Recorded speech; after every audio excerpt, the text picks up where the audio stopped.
तर मित्रांनो नमस्कार. सावळ्याची जणू सावली या मालिकेच्या आजच्या भागामध्ये आपण बघणार आहोत. इकडं मात्र सावली आणि सारंगकडं काही पत्रकार त्यांच्यासोबत बोलण्यासाठी येत असतात. पत्रकार सावलीचं भरभरून कौतुक करू लागता आणि त्यानंतर सावलीला म्हणूही लागता की खरं तर सावली मॅडम तुमची ती व्हायरल झालेली क्लिप ती कोणामुळेच झाली आहे.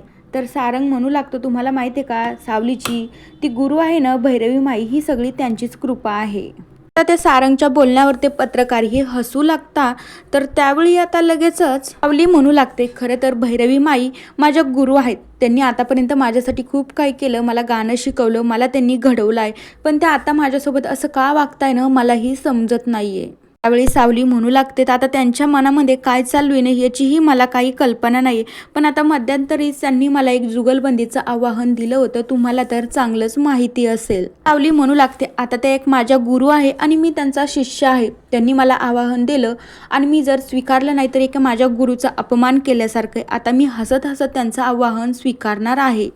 सावलीचं असं बोलणं ऐकून बबलू आणि सारंगला तर खूपच आनंद होत असतो. दुसरीकडे हे जे लाईव्ह चालू असतं जयंती मात्र ते सगळं काही बघते आणि मग जयंती भैरवीलाही सांगत असते. तर हे ऐकून भैरवी तर खूपच चिडते. दुसरीकडे जगन्नाथ आणि अलका मात्र सावलीला भेटण्यासाठी घरी आलेले असतात. त्यांनीही मात्र सावलीचं बोलणं ऐकलेलं असतं म्हणून अलका आणि जगन्नाथ सावलीचं भरभरून कौतुक करू लागता. पण सावली म्हणू लागते खरं तर जगन्नाथजी मला तर हे आवाहन स्वीकारायचंच नव्हतं, कारण की भैरवी माई माझ्या गुरु आहे, तुम्हाला तर चांगलंच माहिती आहे, मला तर ना खूप भीती वाटते. तर अलका आणि जगन्नाथ सावलीची समजूत काढत म्हणू लागता की सावली बाळा तू अजिबात टेन्शन घेऊ नको. त्यावेळी जगन्नाथ म्हणू लागता खरं तर न याची सुरुवात न तू नाही केलेली, हे सगळ्या कारणाला न कारणीभूत ती बाईच आहे, त्याच्यामुळे तू अजिबात टेन्शन घेऊ नको, तू फक्त सगळं काही ना सारंग सांगतो त्याच्या मनाप्रमाणेच कर. तर सावलीही त्यावेळी हो म्हणते. तर त्यावेळी लगेचच सावली मात्र त्यांना जेवण्यासाठी आग्रह करत असते. तर जगन्नाथ हसतच म्हणू लागतो तर मी आणि अलका डिनर डेटसाठी बाहेर चाललो आहे. तर सावली म्हणू लागते हो चालतंय ना तुम्ही जा. पण अलकाला मात्र खूप हसायला येत असतं. तर सावली म्हणू लागते तुम्हाला जायचं असेल तर जा, मी काय तुम्हाला थांबवणार नाही. आणि मग जगन्नाथ आणि अलका हसत हसतच तिथून बाहेर पडता. दुसरीकडे भैरवी जयंतीकडे आलेली असती. तर जयंती म्हणू लागते की भैरवी माई तुम्ही फक्त माझ्यासमोर हे काम आणून ठेवा, मी बघा कसं काही करते. तर त्यावेळी भैरवी म्हणू लागते काहीतरी स्वतःच्या मनाने करत जाग. त्यावेळी जयंती शांत बसते. पण भैरवी म्हणू लागते ठीक आहे, त्या बावळट सावलीनं माझं आवाहन स्वीकारलं आहे ना, मी पण आता बघतेच.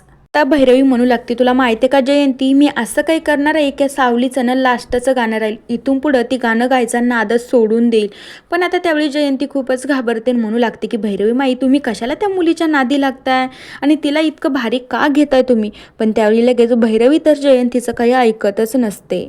त्यावेळी भैरवी सांगू लागते की जयंती तुला माहिती आहे का तिने ना माझा मान सन्मान सगळा मातीत मिसळलाय, माझ्या घराण्याची सगळी इज्जत नेऊन घातली आणि मी तिला इतक्यात सोडण्यासारखी नाहीये. पण आता मी जे करणार आहे ना तुला पण माझी त्याच्यामध्ये ना साथ द्यायची आहे. तर जयंती ही मान डुलावत हो म्हणत असते. त्यानंतर भैरवी मात्र तिचा प्लॅन जयंतीला सांगत असते. तर भैरवीचा हा प्लॅन बघून जयंती तर खूपच घाबरून जाते.